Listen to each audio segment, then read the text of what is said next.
I'm what you call a nap nut. I love Napoleonic history. I know it's like, what? I heard the story of Napoleon once. I was watching this long-ass special about Napoleon, and I heard his story, and I fell in love. I was like, this is freaking awesome. Why didn't they tell me this in freaking history class? The story of Napoleon is incredible. I like the story so much, I took the time to write an animated screenplay about his life. Now, most documentaries about Napoleon are like 12 hours long. That's how much this guy did in his lifetime. It takes 12 hours to tell his story. But I made I won't say I made the movie. I wrote a screenplay, animated in mind for his story, which I thought was incredible. And the other day, Rory asked me, Daddy, how come you have so much stuff about Napoleon? I took a picture for you guys. Okay, this is my shelf, one of my shelves that is all about Napoleon. See, I'm not joking. I really am a nap nut. I love Napoleonic history. I have all these old books and even VHS movies. I have freaking soundtracks from different movies. Did you guys know that the same guy that played the Godfather, Marlon Brando, played Napoleon in a movie called Desiree?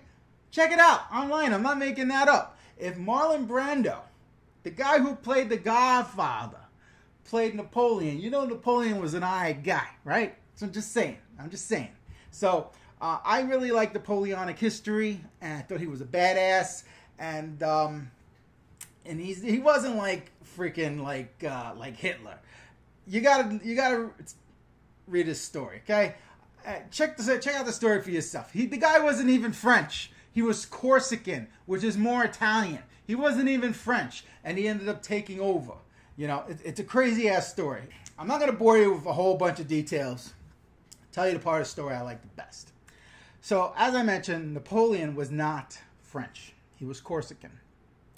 He managed to get himself in a place of power, of authority, and eventually he became an emperor. Okay, he crowned himself at the Notre Dame. He had the Pope in front of him. And the kind of guy he was, he took the crown from the Pope. He didn't even wait for the Pope to crown him. He took the crown and he crowned himself emperor. That's the kind of man he was. And for the record, he thought church was for the weak. He thought it was just a way to keep the poor people at bay and think that, they could not turn on him. So he was not a guy who was a believer at all. So he crowns himself. His wife Josephine is there, and he becomes emperor, and he's all about conquering new lands, right? He starts to gain some weight, and he's still going out there. He's a fantastic strategist. He conquers lands, and he gets greedy. That was his downfall. His wife suggested to him, well, at that time, she was his ex-wife. She suggested to him, don't go after Russia. This is a bad idea. And he still went after Russia, and he took all the armies of the world, because keep in mind, he kept conquering all these other countries, and so he had a huge army, huge.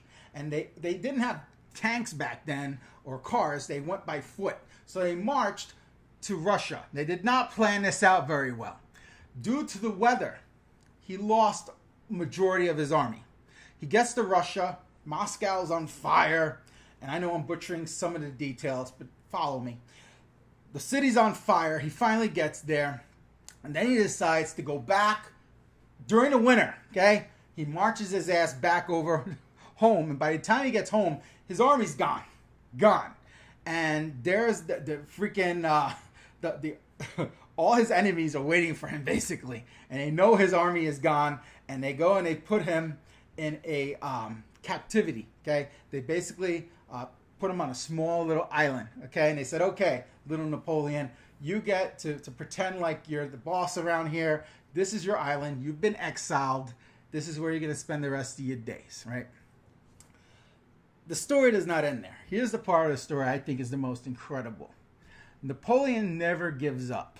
It's not in his vocabulary to give up.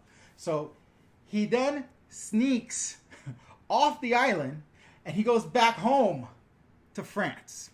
And he decides to go on foot to the freaking palace, right? And he goes on foot, and the bad guys have sent the army, his old army, whatever was left, to confront Napoleon because they heard that he landed on shore. So they go and they confront him, and it's Napoleon and his former army right in front of him, and they embraced him with open arms. He retook his throne without an ounce of blood.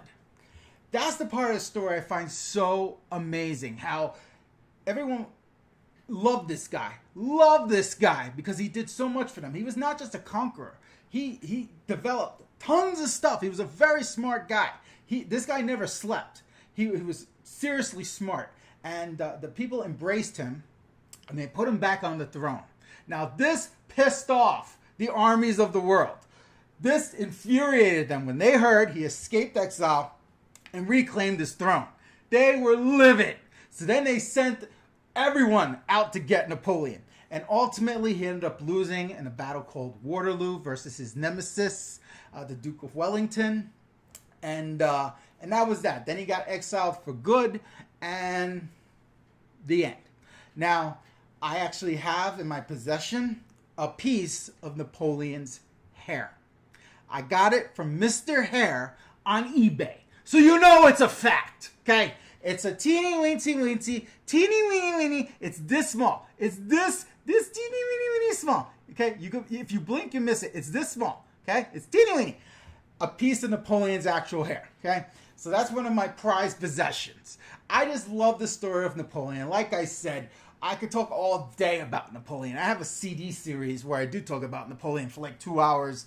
It's not for sale anywhere. I just have the CD here somewhere. Hold on. I'll put up a card. I'll go look for it. I'll show you. In the meantime, here, I'm going to put up this card so you can see what my Napoleon collection looks like. So I have the CD, still is cellophane. This is CD 1 of 2. And then I have the same thing in like a DVD case. Same exact thing. There you go. So you can see there's actually 2 CDs. So that's a product that I sold a long time ago. I don't have it for sale anymore. But yeah, so that's why I like Napoleon. Okay, so if that interests you at all, you could look into a story. Like I said, most of the documentaries that are out there are freaking long. If you're interested in that movie I mentioned about Marlon Brando, who's in it, it's called Desiree. You could check that out. I assume that you could see it for free streaming somewhere.